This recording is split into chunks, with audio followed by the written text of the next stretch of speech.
And it's not just the gaffes, it's not just the cognitive decline. When he does put a sentence together, he's likely to be saying dangerous, race-baiting speeches like this one he gave to black students at a college graduation ceremony in recent days. You missed your high school graduation. You started college just as George Floyd was murdered. And there was a reckoning on race. It's natural to wonder if democracy you hear about actually works for you. What is democracy?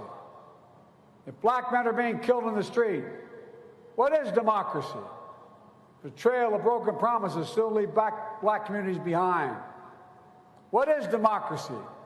You have to be 10 times better than anyone else to get a fair shot. And most of all, what does it mean, as we've heard before, to be a black man who loves his country, even if it doesn't love him back in equal measure? It is just an incredible speech on so many levels, not just the falsehoods, not just the race baiting, but you just wonder what the motivation behind it is. Why does he want to put that message out there? Why does he want to tell black graduates that they need to be 10 times better than non-blacks to get a fair go, that they're being murdered in the streets? Yeah, this speech was absolutely positively disgusting. I mean, talk about how a president of the United States should, in theory, try to uphold the best of the American tradition. You know, what Joe Biden should have done before he gave this speech at Morehouse College, which is historically viewed as probably the most prestigious of the HBCUs, the historically black colleges and universities in America, but he probably should have looked to some famous black Americans to see what they had to say about the American experiment, about our Constitution, about our Declaration of Independence. He should have looked to people like Martin Luther King, who spoke wondrously of the Constitution and the Declaration of Independence. He should have looked at Frederick Douglass back in the 19th century, the great slavery abolitionist, who spoke wonderfully about the Declaration of Independence and how this country was founded, that is, America was founded in a noble and just way for a noble and righteous and just cause. And you know, just to bring some kind of empirical teeth to it, Rita, as well, this notion that black men and women in America in the year 2024 have to work 10 times harder to make it.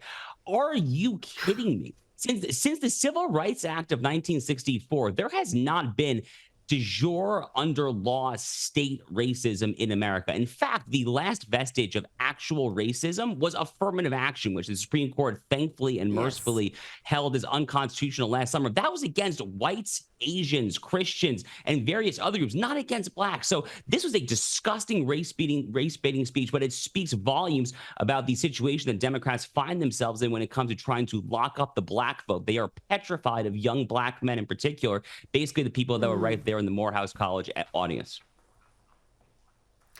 They are, and if they think the way to appeal to them and to bring them back in is to indulge in this sort of racial politics, this bigotry of low expectations, they're on the wrong track. But this is all they know, and that's what they're going back to. But I want to speak to you about this shameful episode for the Biden administration. And today, they've sent an official message of condolence to the for the Iranian president, Ebrahim Raisi, who died in a helicopter crash yesterday.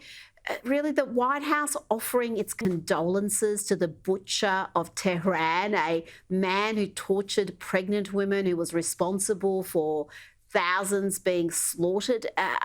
It beggars belief. I mean, disgusting, honestly, does not do this justice, Rita. You know, tragically, by the way, it's not just Joe Biden. I mean, NATO, the official NATO spokesperson, also offered her condolences on behalf of NATO. There were many European Union, EU countries that did the same thing. But, you know, for the United States in particular, it really is kind of above and beyond disgusting. I mean, this is a regime, the theocracy, the malocracy in Tehran that's existed since 1979. This is a regime that quite literally chants death to America in the streets. They chant death to America in their legislature there. And, just to kind of underscore how absurd this situation is, it's not just that they want to kill Americans and kill America. They do. The Iranian regime has the blood of hundreds and hundreds of Americans on their hand from their roadside IEDs that exploded during the war in Iraq. They have tried to assassinate Americans all around the world, for that matter. But over the past 48 to 72 hours, though, what we have seen is that a lot of the Iranian people inside of Iran, Rita, have risked their lives to go on social media and celebrate the death of this man that you just described, the so-called Butcher of Iran, this man who has terrible amounts of copious blood on his hands.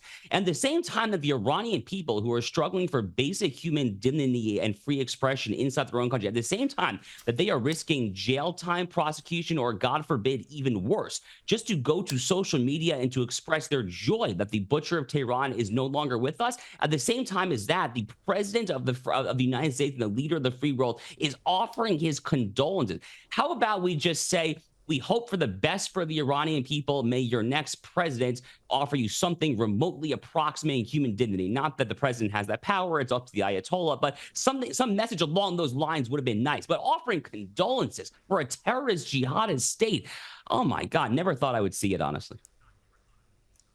Just if you can't put out a message that hopes for better days for the Iranian people, then just don't do anything. Don't put out a condolence letter. I mean, it is, oh gosh, for someone, as you know, my family fled Iran after the Islamic Revolution and the Islamist takeover of the country.